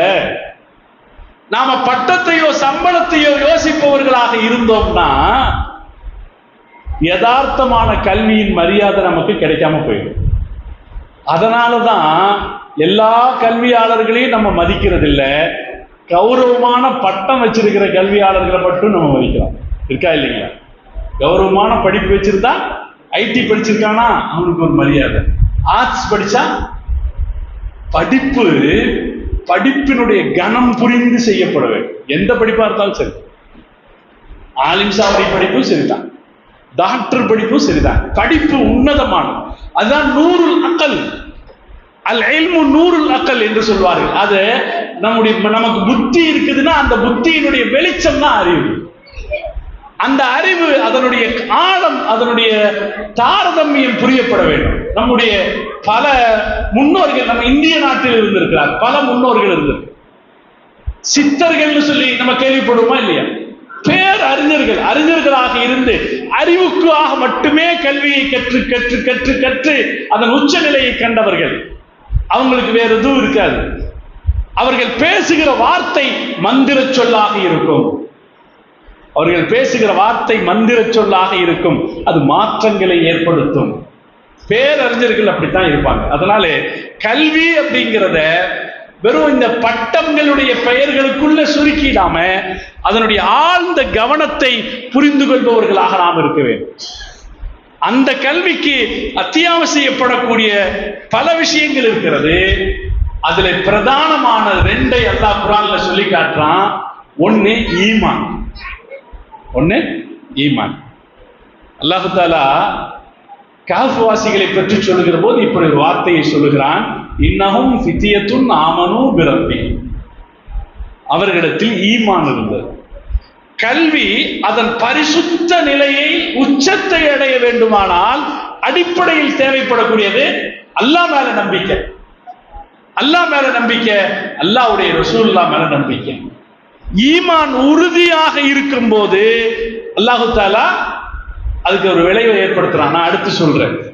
ஈமான் உறுதியாக இருக்கும் போது நம்முடைய கல்வி பளிச்சுன்னு வரும். இந்த கல்வி பளிச்சுன்னு வரும். ஈமான்ல உறுதினா எந்த அளவுக்கு? ஒரு சின்ன உதாரணம், நமக்கு எல்லாம் தெரிஞ்சதுதான், பழைய உதாரணம் தான், லேசா புரியும்ன்றதுனால சொல்றேன். ரசூல் ஸல்லல்லாஹு அலைஹி வஸல்லம் ஹிஜ்ரத்துக்கு போகும்போது அலி ரலியல்லாஹு தஆலா அன்ஹு தன்னுடைய படுக்கையில படுக்க வச்சாங்க. அவர் படுத்துக்கிட்டாரு. படுக்கும்போது என்ன அர்த்தம்? படுத்தாருன்னா என்ன அர்த்தம்? மௌத்துக்கு தயாரா இருந்தாருன்னு அர்த்தம் இல்லையா? எல்லாரும் வெட்ட போறாங்க, வெட்ட வர்றதுக்கு தயாரா இருக்கிறாங்க, ராத்திரியோட ராத்திரியா வந்து வெட்ட போறாங்கன்னு தெரிஞ்ச நிலையில தான் ரசூலுல்லாஹ் சொன்னாங்க, என் படுக்கையில நீங்க படுத்துக்கீங்க, எல்லாத்துக்கும் மேல நான் பொத்துற போர்வையே நீங்க எடுத்து பொத்திக்கிங்க அப்படின்னு சொல்லிட்டு படுக்க வச்சாங்க. அப்ப மரணத்தை எதிர்கொண்ட ஒரு படுக்கை தான் அது இல்லையா? அதற்காக தயாராக நிற்கிற ஒரு படுக்கை. ஆனா ஹஸ்ரத் அலி ரலியல்லாஹு தஆலா சொல்லுவாங்க, அன்னைக்கு ராத்திரி தூங்குன மாதிரி நான் நிம்மதியா தூங்குனதே இல்லை. அன்னைக்கு அவ்வளவு நிம்மதியா தூங்குனேன். ஏன், எப்படி அவரால் தூங்க முடிஞ்சது? வேற ஒண்ணும் இல்லை. ரசூலுல்லாஹ் அவர்கள் சொன்னாங்க, என் படுக்கையில படுத்துக்குங்க, 3 நாள் கழிச்சு குபால என்ன வந்து சந்திங்க. இது பத்தாதா? 3 நாள் கழிச்சு என் வீட்டுல எல்லாத்தையும் கூப்பிட்டுட்டு குபால என்ன வந்து சந்திக்க யார் சொல்லியிருக்கா? அப்புறம் என்னத்துக்கு பயப்படணும்? இந்த உலகமே திரண்டு இருக்கும் என்றாலும் பயப்பட வேண்டிய அவசியம் இல்லையே. இதுதான் ஈமான்ங்கிறது. அந்த ஈமானிய அழுத்தம் இருக்க இருக்க இருக்க இருக இருக அல்லாஹு தஆலா இல்மிலே பரக்கத்து வைப்பான். ஈமான் வளர வளர அல்லாஹு தஆலா பரக்கத்து வைப்பான். இல்முனுடைய ஒரு அடையாளம் என்னன்னா ஹிதாயத். இல்முனுடைய அடையாளம், சரியான அடையாளம் என்ன? நம்ம படிச்சிருக்கோம். படிச்ச படிப்புக்கு சரியான அடையாளம் என்ன? அது சரியான வழிகாட்டுதல் இல்லையா? அப்படித்தானே? நான் படிச்ச படிப்பு எனக்கு சரியான வழிகாட்டுச்சுன்னா அதுதான் படிப்புக்கான அர்த்தம். அல்லாஹ் சொல்றான், நீங்க அவர்கள் அல்லாஹ்வை ஈமான் கொண்டிருந்தார்கள், வஸித்னாஹும் ஹுதா, அவர்களுக்கு நேர்வழியை நாம் நிறைய கொடுத்தோம் என்கிறார். நேர்வழியை நாம நிறைய கொடுத்தோம். ஈமான் இருக்க இருக்க என்ன அதிகம் கிடைக்கும்? ஹிதாயத்து கிடைக்கும். அந்த ஹிதாயத்துக்கு பேர் தான் இல்மு. ஹிதாயத்துக்கு பேர் தான் இல்மு. ஹிதாயத்துங்கிறது எல்லா நிலையிலும் நமக்கு தேவைப்படக்கூடியது. எல்லா நிலையிலும் தேவைப்படக்கூடியது. ஒரு வியாபாரம் செய்யணும், செய்யலாமா வேண்டாமா? என்ன வேணும்? ஹிதாயத்து வேணும். ஒரு பொண்ணு பார்க்க போறோம், இந்த பொண்ணை கல்யாணம் பண்ணலாமா வேண்டாமா? என்ன வேணும்? ஹிதாயத்து வேணும். ஒரு மாப்பிள்ளை பார்க்க போறோம், என்ன வேணும்? ஹிதாயத்து வேணும். பேர் வைக்க போறோம், என்ன வேணும்? ஹிதாயத்து வேணும். ஒரு செருப்பு தைக்க போறதா இருந்தா கூட என்ன வேணும்? ஹிதாயத்து வேணும். ஒவ்வொரு விஷயத்துக்கும் ஹிதாயத்து கிடைக்கும். ஹிதாயத்து கிடைக்கிறவங்க தான் ஜெயிக்க முடியும். நான் ஒரு ஹாஸ்பிட்டல்ல, சிங்கப்பூர்ல ஒரு ஹாஸ்பிட்டல்ல ஒரு ஆளை நோய் விசாரிக்கிறதுக்காக போயிருக்கேன். ஒரு லேடி, அந்த லேடியினுடைய கையில இந்த இது நரம்பு கிடைக்கிறதுக்காக டாக்டர் செக் பண்ணுவாங்களா இல்லையா? அந்த ஹாஸ்பிட்டல்ல இருக்கிற எல்லா டாக்டரும் வந்து செக் பண்ணிட்டாங்க, இது கிடைக்கல. அவ்வளவு பேர் ஒவ்வொருத்தரும் குத்தி குத்தி கையை புண்ணாக்கிட்டாங்க, கை ரத்தமா தெரியுது. கடைசியா ஒரு ஈரான் டாக்டர் வந்தார். இவ்வளவு பேர் ட்ரை பண்றாங்க, முடியல. இந்த ஈரான் டாக்டர் வந்தவரு சும்மா இப்படி அழுத்தி பார்த்துட்டு டக்குன்னு குத்திட்டாரு, சொருகிட்டாரு. அப்ப என்ன அர்த்தம்? அல்லாஹ் அவருக்கு ஹிதாயத்து கொடுத்தான்னு அர்த்தம். எப்பவுமே நாம நினைக்க வேண்டியது, அல்லாஹ் ஹிதாயத்து கொடுத்தா தான் நமக்கு பெட்ரோல் தீர்ந்து போகும்போது பக்கத்துல பெட்ரோல் பங்க் இருக்குன்னு தெரியும். இல்லைன்னா பக்கத்துல இருக்கிற பெட்ரோல் பங்கை மறந்துட்டு நம்ம 2 கிலோமீட்டருக்கு வண்டி தள்ளிட்டு போயிடுவோம். நடக்கும் எல்லா விஷயத்திலையும் அப்படித்தான். ஹிதாயத்து கிடைச்சா தான் எல்லாமே சிறப்பானது. இப்ப ஈமான் இருக்கிற அளவுக்கு ஹிதாயத் அதிகரிக்கும். இப்ப இந்த இல்மில நாம கவனிக்க வேண்டிய விஷயம், இல்மு பரிசுத்தமாகிறது எதுல இருக்குன்னா ஈமான நாம சரியா வச்சுக்கிறதுல இருக்கு. ஈமான கொடுக்கிற வேலைய மக்தபு மதரசா தாங்க செய்ய முடியும். நான் ரொம்ப தூரம் பேசிட்டு வந்தேன், வேற எதுக்கும் இல்லை. இன்னைக்கு நம்ம வாழ்ற தலைமுறை எப்படி இருக்குதுன்னா, freedom of speech, freedom of thought, சிந்தனை சுதந்திரம், செயல் சுதந்திரம் அப்படின்னு ஈமானுக்கு வெளியே போய்கிட்டு இருக்கு. ஒரு காலத்துல சில இஸ்லாமிய வழக்கங்கள்ல அப்படி இப்படி இருப்பாங்க, ஆனா ஈமானை கைவிடாமல் இருந்தார்கள். இன்றைக்கு நாம் வாழ்கிற காலகட்டம் எப்படி இருக்கிறது என்றால், நான் இந்த பல்லவெட்டியில சொன்னான்னு தெரியல, சமீபத்துல என்ன பாதிச்ச ஒரு பெரிய செய்தி ஒரு ஹஸ்ரத் சொன்னது. ஒரு வீட்டுல 2 பெண்களை படிக்கிறதுக்கு அனுப்புறாங்க ஹாஸ்டலுக்கு. வந்த பெண்கள் வீட்டுக்கு திரும்பி வர்றாங்க லீவுல. பெண்களுக்கு வீட்டுக்காரங்க எல்லாம் சேர்ந்து உபசரிக்கிறாங்க. ஏன்னா அவங்க படிக்க அனுப்புறது வெளிநாட்டுல. வீட்டுக்கு பிள்ளை வந்திருக்குன்னு உடனே எல்லாரும் குடும்பமும் சேர்ந்து அவங்கள உபசரிச்சு ஒன்னா உட்கார வச்சு குடும்பமே சேர்ந்து குதூகலமாக இருக்கும் போது அந்த பிள்ளைங்க 2 பேரும் சொல்றாங்க, we are in love, நாங்க காதலிக்கிறோம். யாரை காதலிக்கிறீங்க? குடும்பமே கொந்தளிச்சிருது. யாரை காதலிக்கிறீங்க? 2 கிறிஸ்தவர்களை காதலிக்கிறோம். அந்த குடும்பம் மொத்த அழுகை கூட்டமா இருந்துச்சு. அந்த அம்மா சொல்றாங்க, இந்த ஹஸ்ரத் சொல்றாரு, இந்த பெரியம்மா எனக்கு போன் பண்ணாங்க, வீடே அழுக கூட்டமாயிடுச்சு. கிறிஸ்தவர்களை காதலிக்கிறாங்க. அந்த பெண்களுக்கு எந்த வகையான கூச்சமும் அதில் இல்லை, தயக்கமும் இல்லை. அதுக்கப்புறம் இந்த பாட்டியம்மா சொல்றாங்க, ராத்திரி ஆன பிறகு நான் மெல்ல அவங்க கிட்ட போய் பிள்ளைங்களை ரொம்ப பக்குவப்படுத்தி ரொம்ப அவங்க தலையெல்லாம் தடவி கொடுத்து, மா அல்லாவுக்கு பிடிக்காதேமா அப்படின்னு சொன்னேன். அந்த பிள்ளைங்க சொல்றாங்க, அல்லாஹ் எல்லாம் சும்மாமா. ஒரு ஹஸ்ரத் அவருக்கு நேர்ந்த அனுபவத்தை என்னிடத்தில் சொன்னார். அல்லாங்கிறதெல்லாம் சும்மாங்க. இப்படி சொல்லுகிற தலைமுறைகள் உருவாகி கொண்டிருப்பதை நாம் பார்க்கிறோம். இப்ப இன்றைக்கு இருக்கிற இந்த தலைமுறைக்கு ஈமானை போதிக்க வேண்டிய கடமை எந்த அளவில் நமக்கு இருக்கிறது, கவலை இருக்கிறது, இருக்கணுமா இல்லைங்களா? இந்த தலைமுறை அது வாழ்கிற சூழல் அவ்வளவு ஆபத்து நிறைந்ததாக இருக்கிறது. நம்மை, அதுவும் குறிப்பாக முஸ்லிம்கள் என்றால் நீங்க எல்லாம் கட்டுப்பாட்டுத்தனமா தான் இருப்பீங்கன்னு சொல்லி சொல்லி வெளியே வர வைக்கிறாங்க. நம்மை குத்தி குத்தி வெளியே வர வைக்கிறார்கள். எப்படியாவது வெளியே கொண்டு வந்து விட வேண்டும் என்பதற்கு ஒன்று திரண்டு போராடுகிறது இந்த உலகம். இந்த சூழ்நிலையில நம்முடைய பிள்ளைகளுடைய ஈமானை பாதுகாப்பதற்கு இது மாதிரி ஏற்பாடுகள் ரொம்ப அவசியமானது. சின்ன பிள்ளைகளா இருந்தாலும், சின்ன பிள்ளைகள்னு சாதாரணமா விட முடியாது. அதவு எந்த பள்ளிக்கூடத்துலங்க அதவு சொல்லி கொடுக்குறாங்க? எந்த உஸ்தாத தவிர உங்க அத்தா அம்மாவுக்கு சலாம் சொல்லுன்னு எந்த ஆசிரியர் சொல்லி கொடுக்குறாரு? நம்ம இந்த மக்தபு மதரசாக்களை சாதாரணமா எடுத்துக்கிறாங்க. நான் என்னுடைய அனுபவத்துல பார்த்திருக்கேன். மக்தபு மதரசாக்களுக்கு வரக்கூடிய சின்ன குழந்தைங்க வருஷத்தினுடைய தொடக்கத்துல வருவாங்களா இல்லையா? இந்த சின்ன குழந்தைகள்கிட்ட நான் பேசியிருக்கேன். பாதி குழந்தைகளுக்கு லா இலாஹ இல்லல்லாஹ் சொல்ல தெரியாது. நாம் என்ன நினைக்கிறோம்? லா இலாஹ இல்லல்லாஹ்வை பெற்றோர்கள் சொல்லி கொடுத்து விடுவார்கள் நினைக்கிறோமா இல்லையா? இல்ல, போய் இன்னைக்கு அப்படி இல்ல. மக்தபு மதரசாக்களுக்கு வரக்கூடிய, ஆரம்பமாக வரக்கூடிய சின்ன பிள்ளைகளை விசாரித்து பார்த்த அனுபவத்தில் சொல்கிறேன், பாதி குழந்தைகளுக்கு களிமா சொல்லிக் கொடுக்கிறதே மக்தபு உஸ்தாத் தான். களிமா சொல்லிக் கொடுக்கிறதுல இருந்து, தீன சொல்லிக் கொடுக்கிறதுல இருந்து, தாய் தகப்பனை எப்படி மதிக்கணும்னு சொல்லிக் கொடுக்கிறதே மக்தபுகள் தான்.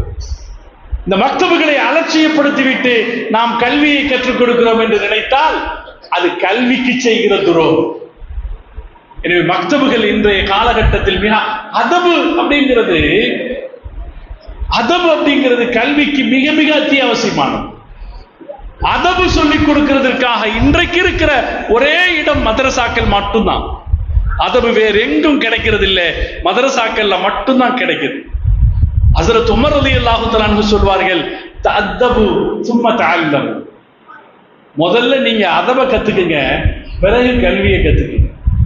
நம்ம மார்க்க அறிஞர்கள் சொல்லுவாங்க, அதபுங்கிறது ரொட்டி சுடுறதுக்கு இருக்கிற மாவு மாதிரி.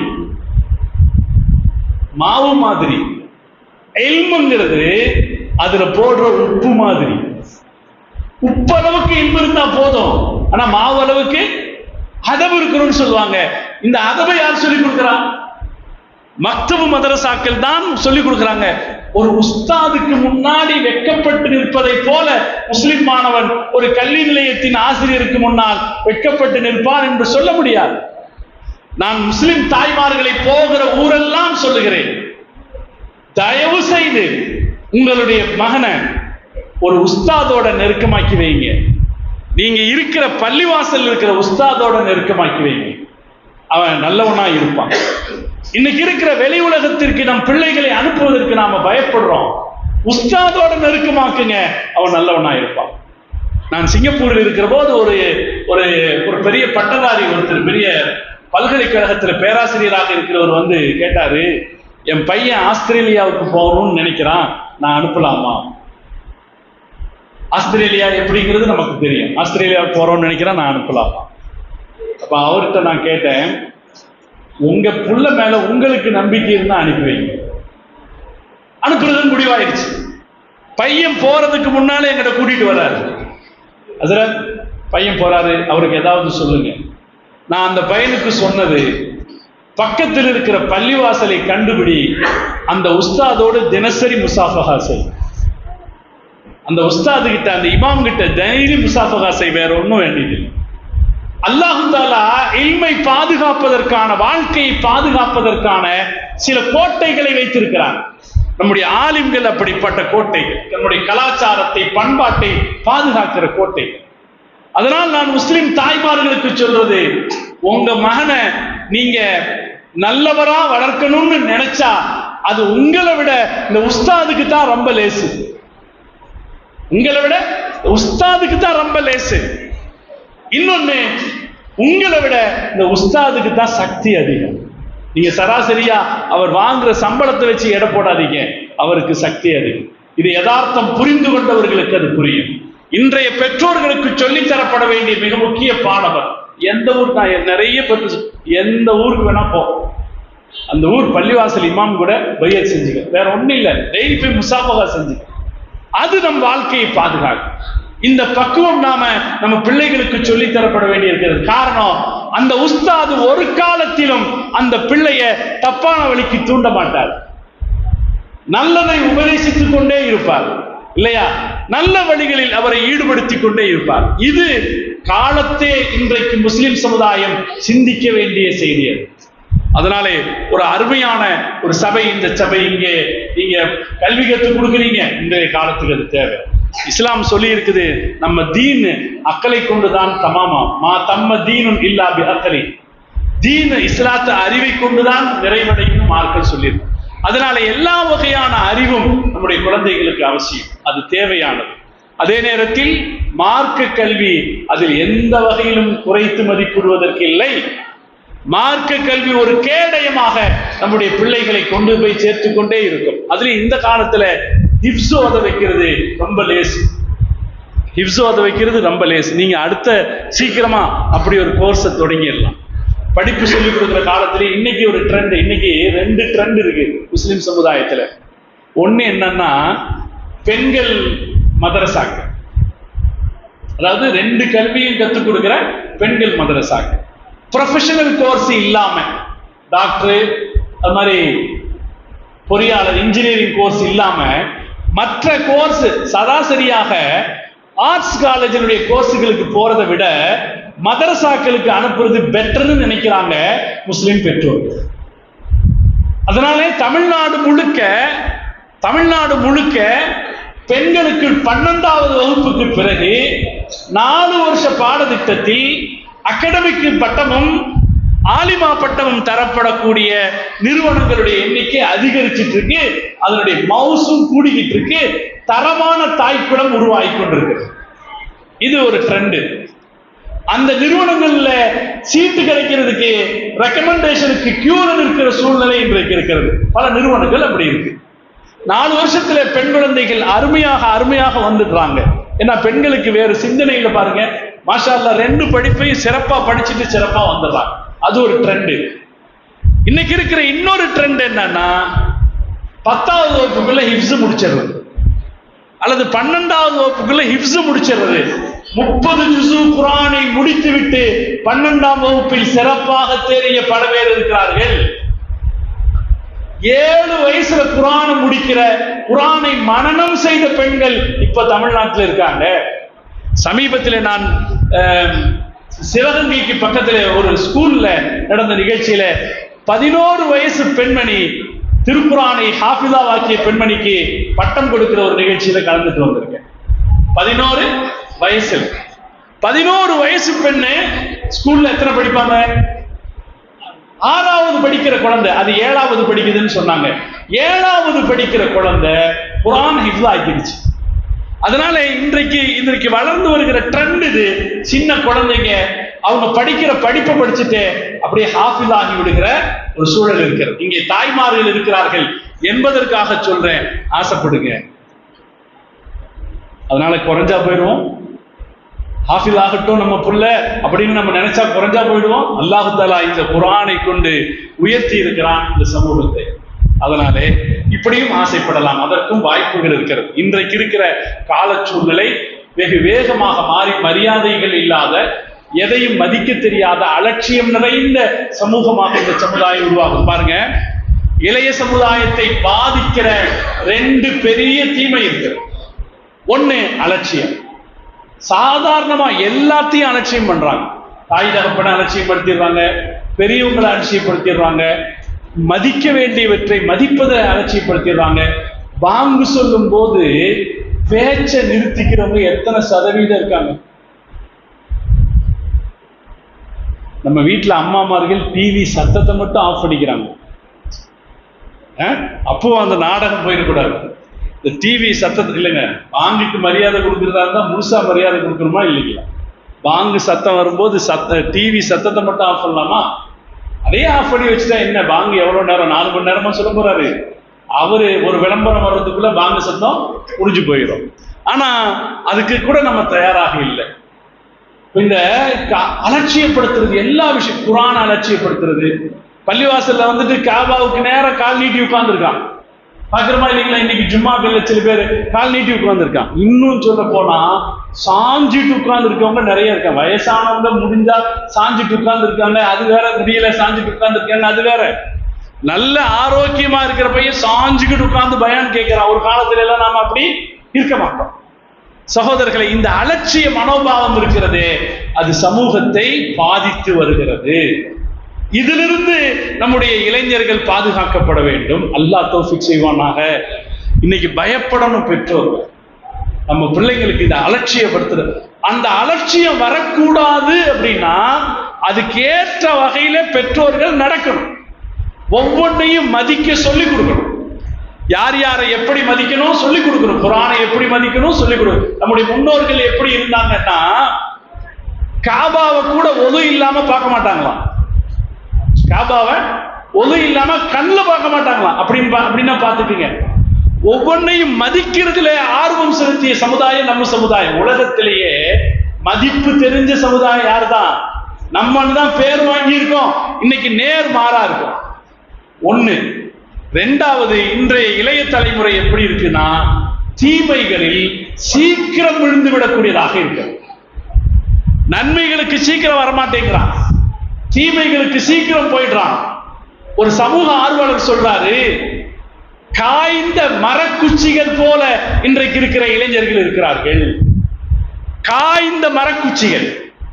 இந்த குச்சிகளை பற்ற வைப்பதற்கு நெருப்பு தேவையில்லை, கொஞ்சம் வெப்ப காற்று வீசினாலே பற்றி கொள்ளும்.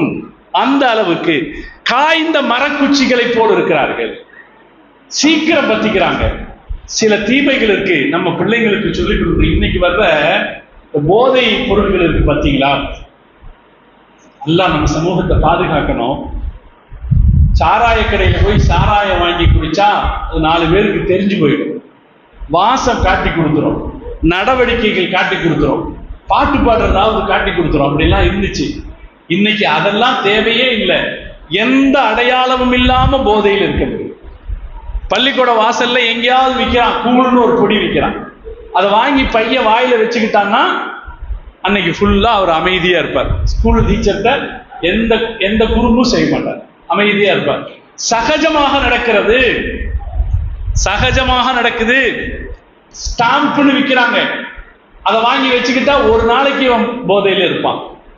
இதுல எல்லாம் சிக்குனா ஆச்சரியம் என்னன்னா, வெளியே தெரியாது, டீச்சருக்கு தெரியாது, தாய் தகப்பனுக்கு தெரியாது, கொஞ்ச காலம் கடந்த பிறகுதான் தெரிய வரும். அதனால் பெற்றோர்களுடைய பொறுப்பு இப்ப ரொம்ப ஜாஸ்தியா இருக்கு. அதிலும் குறிப்பா பசங்களை வச்சிருக்கிற பெற்றோர்கள், குறிப்பாக 6வது 7வதிலிருந்து வளரக்கூடிய பசங்களை வச்சிருக்கிற பெற்றோர்கள் அங்கிருந்து பாதிக்குது.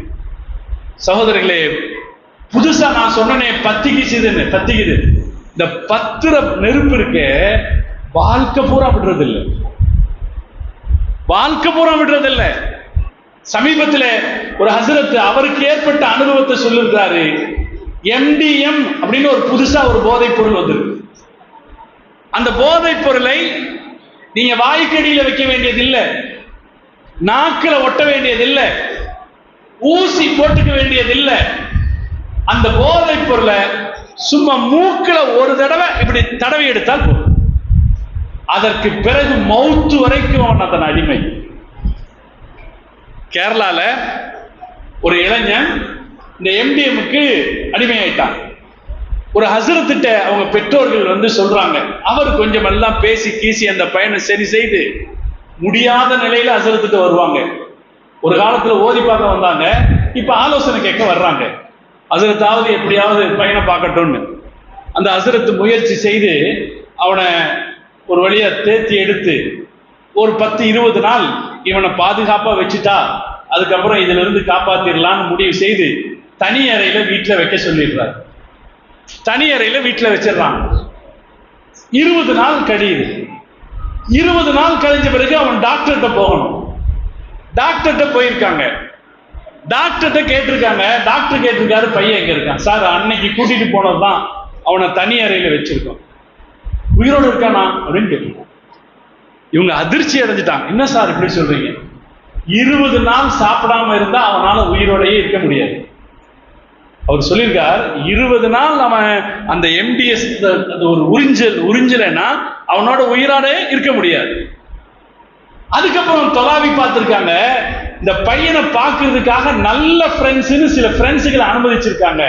அந்த ஃப்ரெண்ட்ஸுகள்ல ஒருத்தன் மூக்கு வழியா அப்போது இழுத்துட்டு போயிருக்கு. அதனாலதான் இவன் உயிர் வாழ்ந்திருக்கிறான் என்று இந்த மருத்துவர் சொல்லியிருக்கார். 20 நாள் சாப்பிடாம அவனால் இருக்க முடியாது. இந்த தீமை எப்படிப்பட்டது? இளம் பிள்ளைகள் உணர வேண்டியது, வாலிபர்கள் உணர வேண்டியது, சகோதரிகள் உணர வேண்டியது. இன்றைய சமூகத்தில் பரவி வருகிற சில தீமைகள் இருக்கிறது. அது ஒரு மூக்கு நுகரல் அளவுக்கு நுகர்ந்து விட்டால் மௌத்து வரைக்கும் அதிலிருந்து வெளிப்பட முடியாத ஆபத்து அதில் இருக்கிறது என்பதை இன்றைய சமூகம் நமக்கு சொல்லி காட்டிக் கொண்டது. அதனால அறிஞர்கள் சொல்றாங்க, சமூக ஆர்வலர்கள் சொல்றாங்க, காஞ்ச மரக்குச்சி போல இருக்கிறான் இன்னைக்கு இருக்கிற சின்ன பையன். ஒரு தடவை பத்திக்கிட்டாலும் அதிலிருந்து மீள்வது சிரமங்கிறாங்க. அல்லாஹ் தஆலா பாதுகாப்பானாக.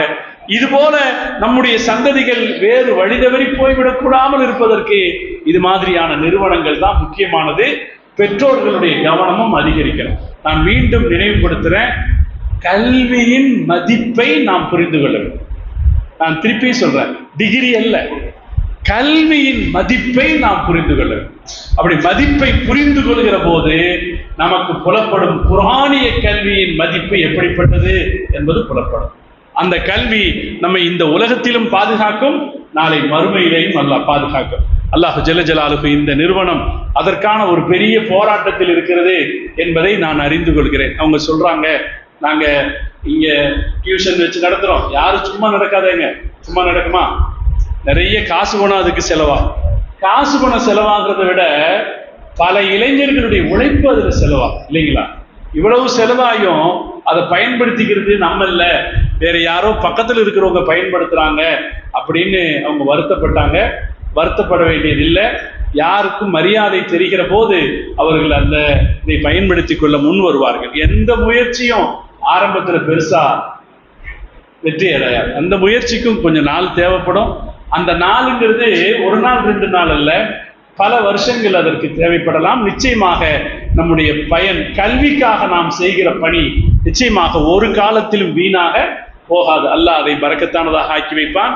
இந்த இளைஞர்களையும் அவர்களை வழிநடத்தி செல்கிறவர்களையும் இந்த பள்ளிவாசல் நிர்வாகத்தையும் நான் மனதார பாராட்டுகிறேன். அல்லாஹு தாலா நீங்கள் மேற்கொள்கிற இந்த மகத்தான கல்வி பணியை அல்லாஹு தாலா அதை நன்மையானதாக ஆக்கிய புரிவானாக. அதை அல்லாஹ் அங்கீகரித்து அதற்கு சிறப்பான நற்கூலிகளை அல்லாஹ் தந்தல் புரிவானாக. ஒரு பையன் தவறான வழியில் செல்லாமல் பாதுகாத்தாலும் அது நம் வாழ்க்கையில் வாழ்ந்ததற்கான பயன். அப்படி இருக்க பல 100 பிள்ளைகளை நாம பாதுகாக்கிற ஒரு வாய்ப்பு கிடைப்பது மகத்தான ஒரு வாய்ப்பு. அல்லாஹு தாலா ஈருலகத்திலும் மிகப்பெரிய நன்மைகளை சேர்த்துக் கொள்கிற ஒரு வாய்ப்பாக இந்த நற்பணியை அல்லாஹ் ஆக்கியல் புரிவானாக என்று துஆ செய்வதோடு, இங்கே படிக்கக்கூடிய அருமையான பிள்ளை செல்வங்கள் அவர்களுடைய பெற்றோர்களுக்கு கண்குளிர்ச்சியாகவும் சமூகத்திற்கு பயனளிக்கக்கூடியவர்களாகவும் அல்லாஹ் ஆக்கியல் புரிவானாக. இங்கே பாடுபடக்கூடிய உஸ்தாத்மார்களுடைய முயற்சிக்கு அல்லாஹ் சிறப்பான கூலியை தந்தல் புரிவானாக. அவர்களுடைய ஈருலக தேவைகளையும் அல்லாஹு தஆலா நிறைவேற்றி வைப்பானாக என்று துஆ செய்து, உங்களோடு நான் கொஞ்ச நேரம் பேசிட்டேன். காரணம், அந்த கல்விங்கிறது பேசப்பட வேண்டிய விஷயம்ங்கிறதுனால நான் அதிகமாகவே பேசியிருக்கேன். அல்லாஹு தஆலா இந்த சபையை கபூல் செய்வானாக என்று துஆ செய்து, இந்த வாய்ப்பை தந்தவர்களுக்கு நன்றி கூறி என் வார்த்தைகளை நிறைவு செய்கிறேன். வாஹிரு தஅவானா அல்ஹம்துலில்லாஹி ரப்பில் ஆலமீன். அஸ்ஸலாமு அலைக்கும் வரஹ்மத்துல்லாஹி வபரகாத்துஹு.